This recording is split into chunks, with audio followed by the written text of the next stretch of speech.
दो बहनों की ये कहानी है। छोटी बहन का नाम स्वरास्वती था और बड़ी बहन का नाम गौरी। दोनों बहनों की शादी बहुत कम उम्र में ही कर दी गई थी। स्वरास्वती लक्ष्मी की सगी बेटी थी, इसलिए लक्ष्मी ने उसके लिए एक अमीर और अच्छे घर का लड़का देखकर उसकी शादी करा दी। लेकिन गौरी लक्ष्मी की सौतेली बेटी थी, इसी कारण उसके साथ हमेशा भेदभाव किया गया। लक्ष्मी ने गौरी की शादी एक गरीब घर के लड़के से कर दी।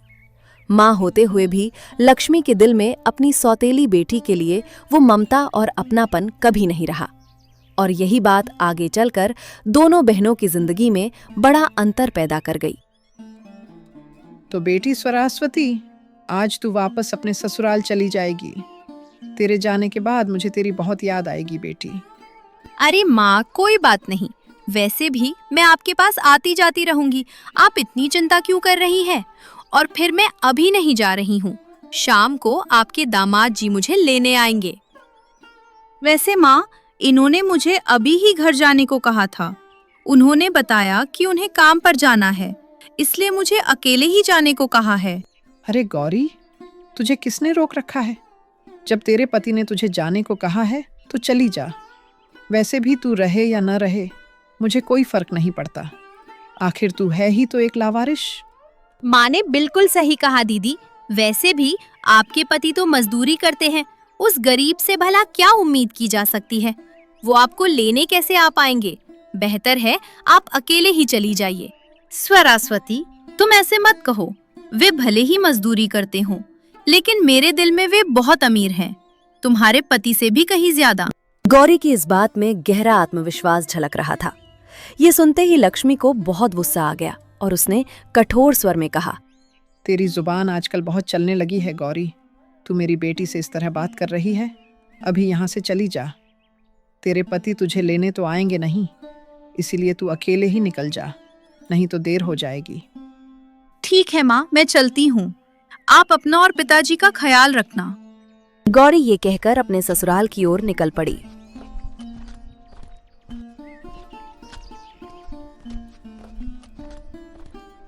गौरी घर जाने के लिए पास खड़ी एक चाचा की बैलगाड़ी के पास आ जाती है और उनसे कहती है, अरे चाचा जी, क्या आप मुझे मेरे घर तक छोड़ देंगे?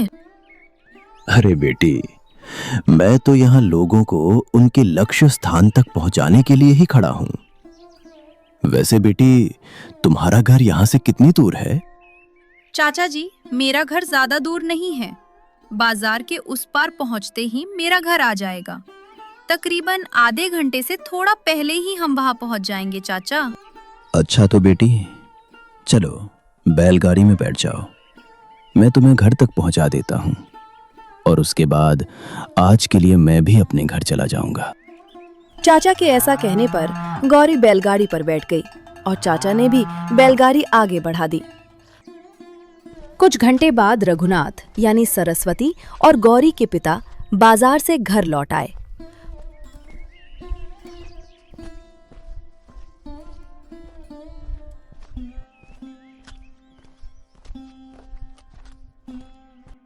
अरे भाग्यवान, कहाँ हो तुम? देखो, मैं बाजार से दोनों बेटियों के लिए सब्जी लेकर आया हूँ। आज दोनों बेटियां चली जाएंगी ना? रघुनाथ की पुकार सुनते ही लक्ष्मी बाहर आ जाती है और कहती है, अरे, आप बाजार से आ गए? और जी, गौरी तो घर चली गई है। उस लावारिश को उसका पति भी लेने नहीं आया था, इसलिए वह अकेली ही चली गई। क्या? लेकिन तुम उसकी माँ होते हुए भी उसे अकेले क्यों जाने दी? दोपहर का खाना हम चारों साथ में खा लेते, उसके बाद मैं खुद उसे घर छोड़ आता। और भला कोई माँ अपनी ही बेटी को लावारिश कहकर कैसे बुला सकती है? बेटी? अरे, वह तो आपकी पहली पत्नी की बेटी थी। मेरी बेटी तो सरस्वती है।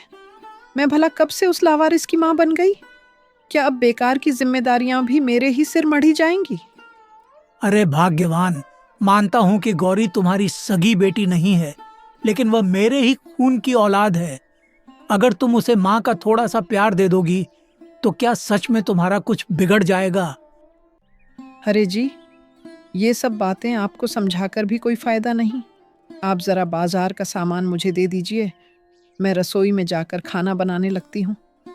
दामाद जी सरस्वती को लेने आने वाले हैं, खाना खाकर ही जाएंगे।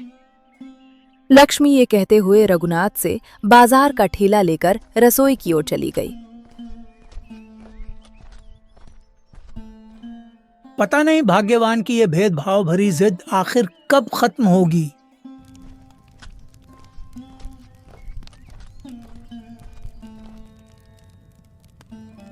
माँ, मैंने इनके लिए लड्डू बना लिए हैं और चावल भी चूल्हे पर चढ़ा दिए हैं। अब बस सब्जी बनानी बाकी है। पिताजी सब्जी लेकर आ गए हैं, तो चलो अब जल्दी से सब्जी भी बना लेते हैं। हाँ बेटी, तेरे पिताजी बाजार से ताज़ी ताज़ी सब्जियां ले आए हैं। आज दामाद जी को खूब खिलाएंगे। आखिर बहुत दिनों बाद अपने ससुर के घर आएंगे ना। लक्ष्मी अपनी बेटी सरस्वती के पति से भी बहुत प्यार करती थी, लेकिन गौरी के पति के साथ वे ठीक वैसा ही व्यवहार करती थीं जैसा वे खुद गौरी के साथ करती थीं। चलिए माँ, अब देर न करते हुए सब्जियों को गमले में रखकर जल्दी जल्दी काट लेते हैं। इसके बाद दोनों मिलकर सब्जियां काटने में लग गए।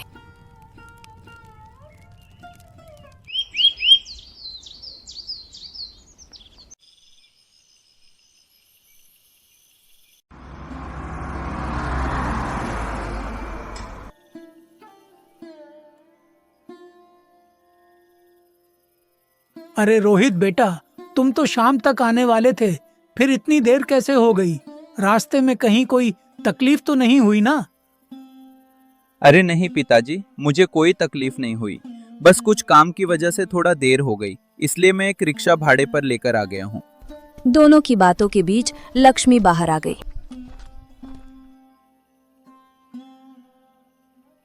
अरे दामाद जी, तुम आ गए, लेकिन इतनी देर कैसे हो गई बेटा? तुमने तो कहा था कि तुम शाम को आ जाओगे। माँ जी, काम की वजह से थोड़ा देर हो गई। वैसे आप कैसी है? और स्वरास्वती कहाँ है माँ जी? वो दिखाई नहीं दे रही। अरे बेटा, मैं ठीक हूँ और स्वरास्वती तुम्हारे लिए खाने का इंतजाम कर रही है। भाग्यवान, तुम भी जाकर स्वरास्वती की मदद कर दो ताकि दोनों आराम से खाना खा लें और जल्दी घर के लिए रवाना हो सके, क्योंकि रात काफी हो चुकी है। रघुनाथ के ऐसा कहने के बाद लक्ष्मी रसोई की ओर चली गईं। कुछ समय बाद लक्ष्मी और स्वरास्वती खाना लेकर बाहर आ गईं। दामाद जी, आज तुम्हारे आने की खबर सुनकर तुम्हारे लिए ढेर सारा खाने का इंतजाम किया है बेटा, जी भर कर खाओ। आप लोगों का बहुत बहुत शुक्रिया माँ जी। लेकिन गौरी दीदी और उनके जीजा जी दिखाई नहीं दे रहे हैं। क्या वे दोनों नहीं आए?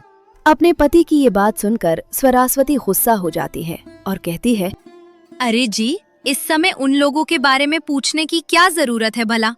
आपके लिए माँ और मैंने इतने अच्छे से ढेर सारा खाने का इंतजाम किया है। आप पिताजी के साथ आराम से खाना खाइए।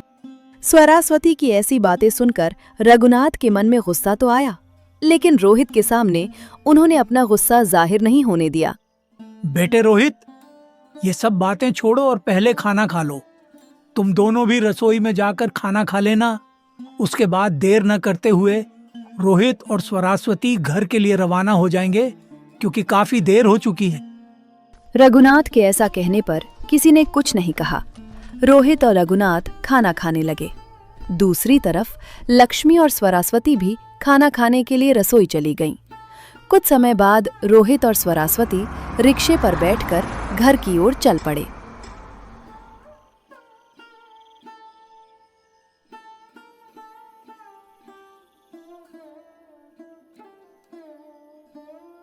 भाग्यवान, आज मैं काम की वजह से तुम्हें लेने नहीं आ पाया। माँ जी और पिताजी ने कुछ कहा तो नहीं ना? और तुम अकेली ही आई हो या पिताजी तुम्हें छोड़ने आए थे? नहीं जी, माँ जी और पिताजी ने कुछ भी नहीं कहा। मैं अकेली ही आ गई, क्योंकि उस समय पिताजी बाजार गए हुए थे। और आप तो जानते ही हैं, माँ और स्वरास्वती मुझसे ज्यादा प्यार नहीं करती, क्योंकि मैं उनकी सौतेली बेटी हूँ ना। भाग्यवान, इन बातों को लेकर ज्यादा फिक्र मत करो। कभी न कभी अचानक कुछ ऐसा भी हो सकता है कि माँ जी और स्वरास्वती तुम्हें खुद अपना ले। और पिताजी तो तुमसे प्यार करते ही हैं। उनके मन में कभी तुम्हारे लिए कोई भेदभाव आया ही नहीं। अपने पति नितिन की ये बातें सुनकर गौरी थोड़ी हैरान हो जाती है और कहती है, अरे जी, आप क्या कहना चाह रहे हैं? मुझे तो कुछ भी समझ नहीं आ रहा। ऐसा भला क्या हो जाएगा कि माजी और स्वरास्वती मुझे अपना लें? वे दोनों तो बचपन से ही मुझे ताने सुनाती आई हैं।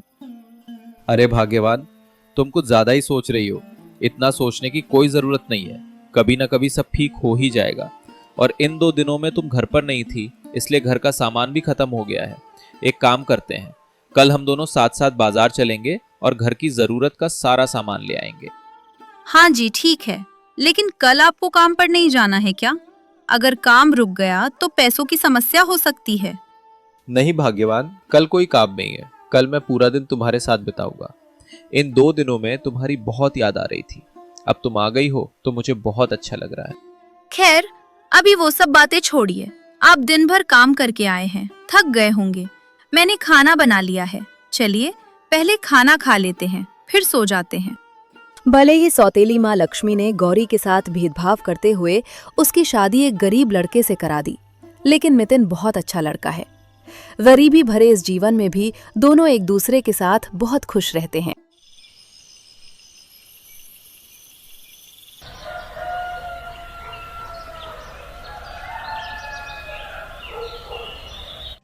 अगले दिन नितिन और गौरी साथ साथ बाजार खरीदारी करने आ गए।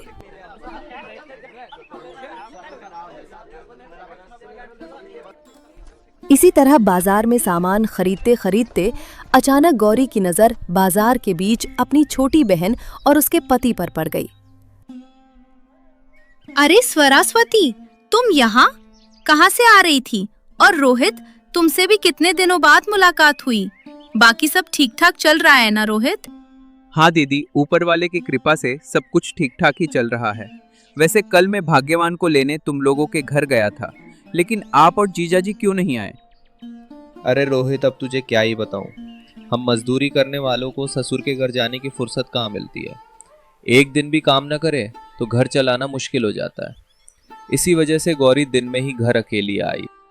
अपनी दीदी और जीजा के साथ अपने पति रोहित को इस तरह बातें करते देख स्वरास्वती को बहुत गुस्सा आ गया और वो तीखे स्वर में बोली, अरे दीदी, आप हमेशा मेरे ही रास्ते में क्यों आ जाती हैं? भला आपको पता नहीं है क्या कि मुझे आपसे नफरत है? अब आप सामने दिख गईं तो मेरा पूरा दिन ही खराब हो जाएगा। ऊपर से आज तो अपने उस गरीब पति को भी साथ ले आई हैं। स्वरास्वती की ऐसी तीखी बातें सुनकर गौरी को बहुत बुरा लगा। वहीं नितिन को भीतर ही भीतर बहुत ज्यादा गुस्सा आया, लेकिन उसने अपने गुस्से को जाहिर होने नहीं दिया। स्वरास्वती, तुम भला ऐसी बातें क्यों करती हो?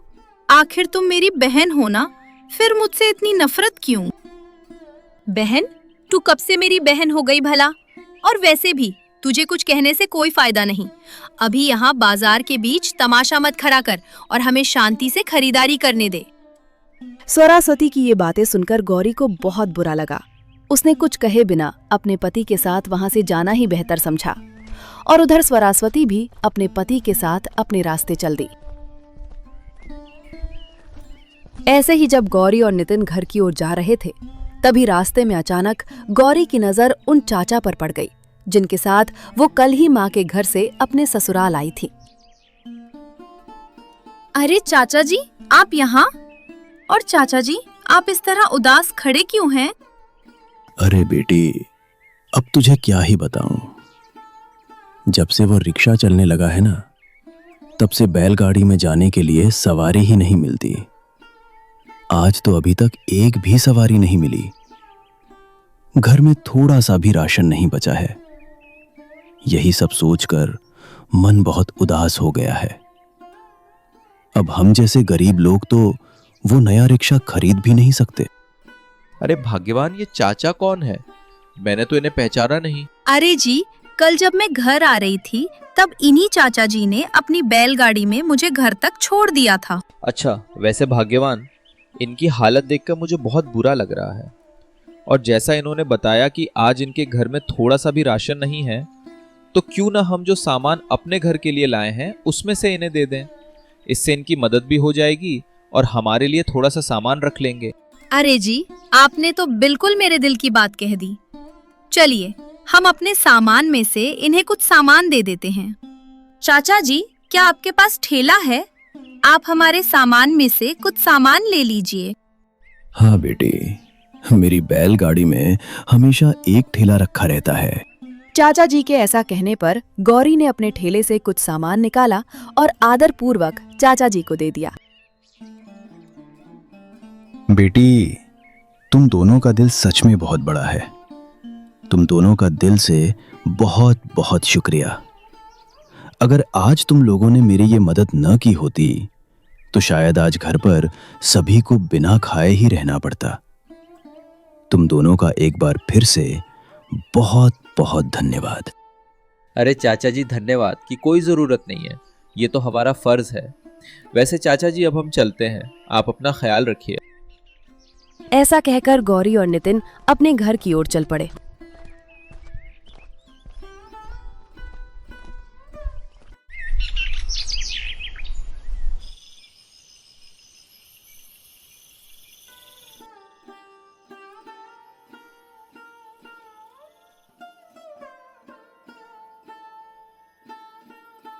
भाग्यवान, मुझे तुमसे एक बात पूछनी थी। हाँ जी, पूछिए ना, क्या बात है? भाग्यवान, मुझे एक बात समझ में नहीं आती कि तुम अपनी दीदी से इतनी नफरत क्यों करती हो। सौतेली ही सही, वो तुम्हारी बहन तो है। तुम दोनों एक ही घर में साथ साथ खेलते हुए बड़े हुए हो। ऐसे में दिल में इस तरह की नफरत पालना ठीक बात नहीं है। अरे जी, अब आप भी उस गरीब गौरी की तरफ होने लगे हैं। आखिर आपने उस लावारिस गौरी में ऐसा क्या देख लिया जो आप मुझसे इस तरह बातें कर रहे हैं? अरे भाग्यवान, मेरा कहने का मतलब वो नहीं है जो तुम सोच रही हो। मैं तो बस इतना कहना चाहता हूँ कि तुम दोनों ही बहनें हो और अगर तुम मिलजुल कर रहोगी तभी जीवन में खुशियाँ आएंगी। आप ये सारी बातें रहने ही दीजिए। मैं उस लावारिस गरीब बहन के साथ मिलजुल कर नहीं रह सकती हूँ। कृपया आप ये सब बातें यहीं छोड़ दीजिए। रोहित भले ही अमीर था, लेकिन उसका मन स्वरास्वती की तरह अमीरी गरीबी का भेद नहीं करता था। वो स्वभाव से सीधा सादा, सरल और नेक इंसान था।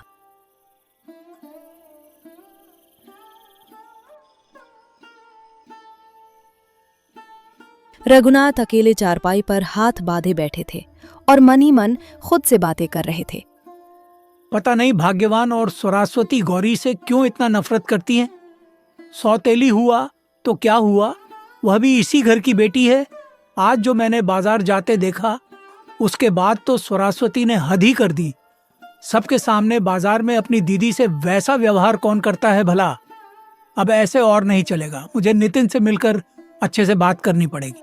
इसी तरह रघुनाथ जब खुद से बातें कर रही होती है, तभी लक्ष्मी उनके पास आ जाती है और उनसे कहती है, अरे जी, ऐसे अकेले अकेले बैठकर इतना क्या सोच रहे हैं आप? नहीं भाग्यवान, कुछ नहीं। वैसे मैं सोच रहा हूँ कि कल एक बार गौरी के घर होकर आऊं। उस दिन भी बेटी गौरी मेरे पहुंचने से पहले ही चली गई थी, इसलिए उसे ठीक से मिल नहीं पाया। नितिन से भी मिले हुए बहुत दिन हो गए हैं, तो कल एक बार जाकर आऊंगा। वाह, उस लावारिस के घर जाने का तो आप सोच रहे हैं, लेकिन मेरी बेटी स्वरास्वती के घर भी तो आप जा सकते हैं। भाग्यवान, मुझे इस समय कोई बहस नहीं चाहिए। कुछ बातें दिमाग लगाकर भी सोचा करो। उस दिन मैंने स्वरास्वती और रोहित को खाना वाना खिलाकर अच्छे से घर के लिए रवाना किया था, लेकिन गौरी से जाते वक्त मिल भी नहीं पाया। खैर, ये सब तुम्हें कहकर भी कोई फायदा नहीं। अगर खाना बन गया हो तो चलो, दोनों मिलकर खा लेते हैं। रघुनाथ के ऐसा कहने पर लक्ष्मी ने कुछ नहीं कहा और दोनों खाना खाने रसोई में चले गए।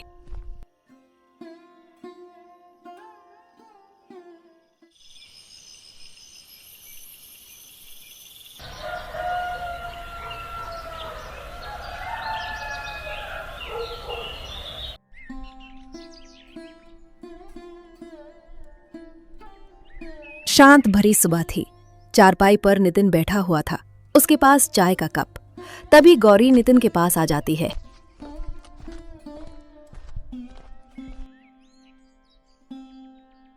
अरे, आप चाय पीकर अभी तक यहीं बैठे हैं? आज आपको काम पर नहीं जाना है क्या? कल भी तो पूरा दिन घर का सामान खरीदने में ही चला गया था। नहीं भाग्यवान, इन दिनों कहीं भी काम नहीं मिल रहा है, इसलिए इन दिनों मुझे घर पर ही रहना पड़ेगा। लेकिन ऐसे तो घर चलाना मुश्किल हो जाएगा। कल जो राशन लिया था उसमें से आधा तो चाचा को भी दे दिया था। अरे भाग्यवान, तुम इतनी चिंता क्यों करती हो? मैं हूं ना, मुझ पे भरोसा रखो, घर चल जाएगा। आप पर तो मुझे पूरा भरोसा है जी। ठीक है, अगर इन दिनों काम नहीं है तो आप थोड़ा आराम ही कर लीजिए। वैसे भी आप बहुत मेहनत करते हैं। अब मैं रसोई में जाकर काम में लगती हूँ।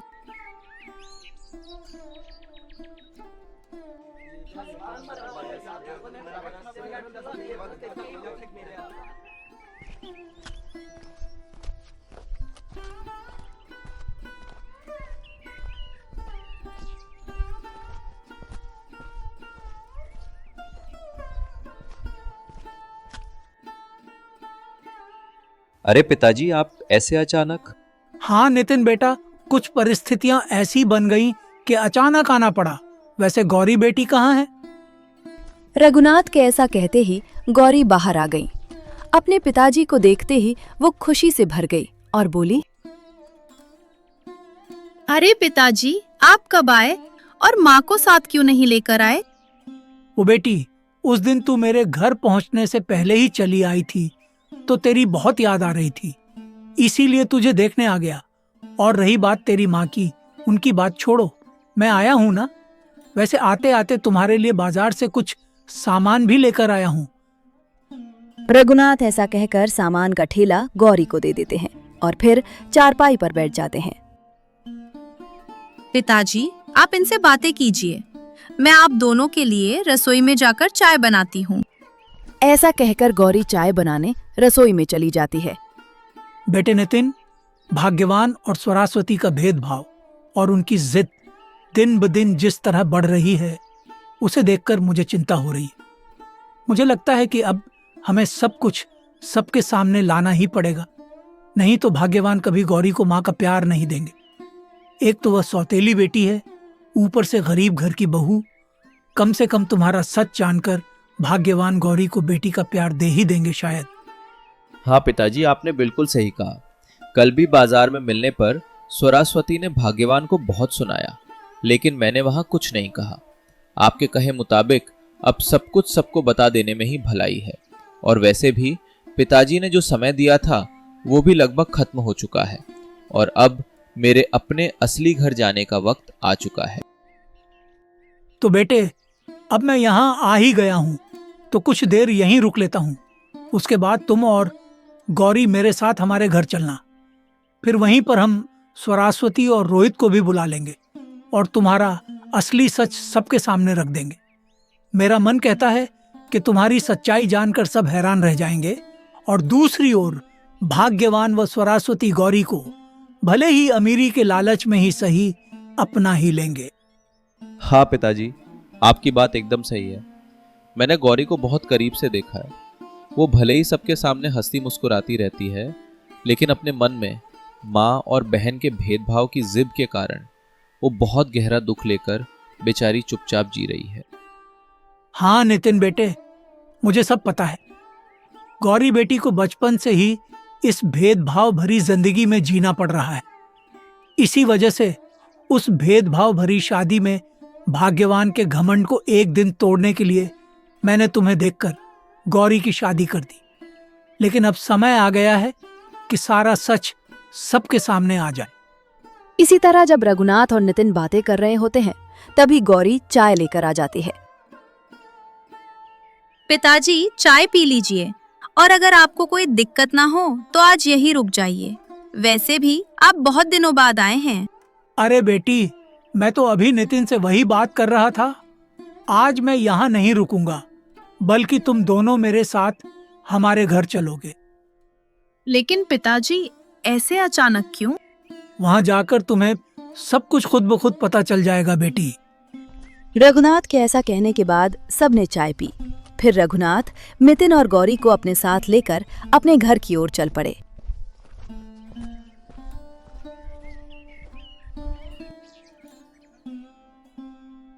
रघुनाथ ने स्वरास्वती और उसके पति को भी बुला लिया। पूरा परिवार एक साथ बैठा हुआ था। रघुनाथ हाथ बांधे गंभीर मुद्रा में बैठे थे। तभी लक्ष्मी ने बात शुरू करते हुए कहा, अरे जी, आपने ऐसे अचानक सबको क्यों बुला लिया?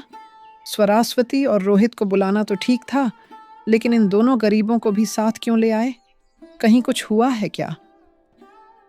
हाँ भाग्यवान, अभी जो तुमने अपनी जुबान से कहा, इन दो गरीबों की बात, आज उसी पर फैसला होगा। यह फैसला सिर्फ इन गरीबों के ऊपर ही नहीं, बल्कि तुम्हारे अमीर दामाद और अपनी बेटी पर भी लागू होगा। अरे पिताजी, ये सब आप क्या कह रहे हैं? हमें तो कुछ भी समझ नहीं आ रहा। आप सीधे सीधे बताइए ना, आज इन गरीबों के बारे में ऐसा कौन सा फैसला होने वाला है? स्वरास्वती, तू अभी चुप ही रह। तुझे अपनी दीदी की इज्जत करना भी नहीं आता। बाजार के बीच जिस तरह तूने अपनी दीदी से वैसा व्यवहार किया, वो बिल्कुल गलत था। अभी तुम सब चुपचाप बैठे रहो। आज मैं तुम सबको नितिन की असलियत बताऊंगा, तब तुम लोगों को खुद समझ आ जाएगा कि असली गरीब कौन है और असली अमीर कौन। हाँ तो बताइए ना, हम कहाँ मना कर रहे हैं आपको बताने से? हमें भी तो इस गरीब की असलियत जाननी है। तो भाग्यवान, ध्यान से सुनो। नितिन किसी गरीब घर का नहीं, बल्कि एक सफल व्यवसायी का बेटा है। जमीन जायदाद की बात अलग है, और नितिन उनका इकलौता बेटा है। जब तुमने मुझसे कहा था कि स्वरास्वती के लिए अमीर लड़का देखो और गौरी के लिए गरीब, तब मैंने तुम्हारी तरह भेदभाव नहीं किया। मैंने अमीर गरीब नहीं देखा, बस दोनों बेटियों के लिए अच्छा इंसान देखा। अगर ये नितिन इतना अमीर ही है, तो फिर वो उस झोपड़ी में क्यों रहता है? उसे तो महल जैसे घर में रहना चाहिए था। तो सुनो भाग्यवान, नितिन के पिताजी का एक उसूल है। उसी उसूल के कारण उन्होंने कुछ साल नितिन को गरीबी में रखकर जीवन का असली अनुभव लेने दिया, क्योंकि उन्होंने भी जीवन में बहुत कठिनाइयों का सामना करके आज उस मुकाम तक पहुंचा है। बेटा, तुझे मेरा उसूल तो पता ही है। जिस मुकाम तक मैं पहुंचा हूं, वही अनुभव तू भी पाए। अगर तू सीधे मेरे काम में लग गया तो जिंदगी का असली मतलब नहीं समझ पाएगा। और मैं नहीं चाहता कि हमारे घर की बहू हमारी जमीन जायदाद और पैसे देखकर आए। तू कुछ समय गरीबी में रह, जीवन को समझ, और अपने लिए एक सच्चे और अच्छे मन की लड़की से शादी कर। जब जीवन का अनुभव अच्छे से हो जाए, तब अपनी बहू को लेकर घर वापस आ जाना। ठीक है पिताजी, आप जैसा चाहते हैं मैं बिल्कुल वैसा ही करूंगा। आखिर मैं भी आपका ही बेटा हूं, और मैं भी चाहता हूं कि आपकी मेहनत भरी जिंदगी के अनुभव मैं खुद भी हासिल करूं। रघुनाथ से ये सारी बातें जानकर सभी लोग हैरान रह गए। ये राज सिर्फ रघुनाथ और नितिन ही जानते थे। यहाँ तक कि गौरी को भी इस सच की कोई जानकारी नहीं थी। तो भाग्यवान स्वरास्वती, अब पता चल गया ना कि कौन गरीब है और कौन अमीर। तुम दोनों हमेशा इसी में उलझे रहते हो। कभी इंसान को दिल से भी पहचानो। गौरी भले ही मेरी पहली पत्नी की बेटी है, फिर भी वह तुम दोनों को अपनी माँ और बहन ही मानती रही, पर तुम्हारे पास उसे समझने का दिल नहीं था। खैर छोड़ो, दिल से नहीं तो कम से कम उसकी अमीरी देखकर ही सही, शायद अब तुम दोनों उसे अपना मान लो। सारी सच्चाई जानकर और रघुनाथ की बातें सुनकर लक्ष्मी और स्वरास्वती को अपने बुरे कर्मों का एहसास हुआ। दोनों ने गौरी से दिल से माफी मांगी। इसके बाद पूरा परिवार फिर से एक हो गया और नितिन भी गौरी को साथ लेकर अपने असली घर लौट आया।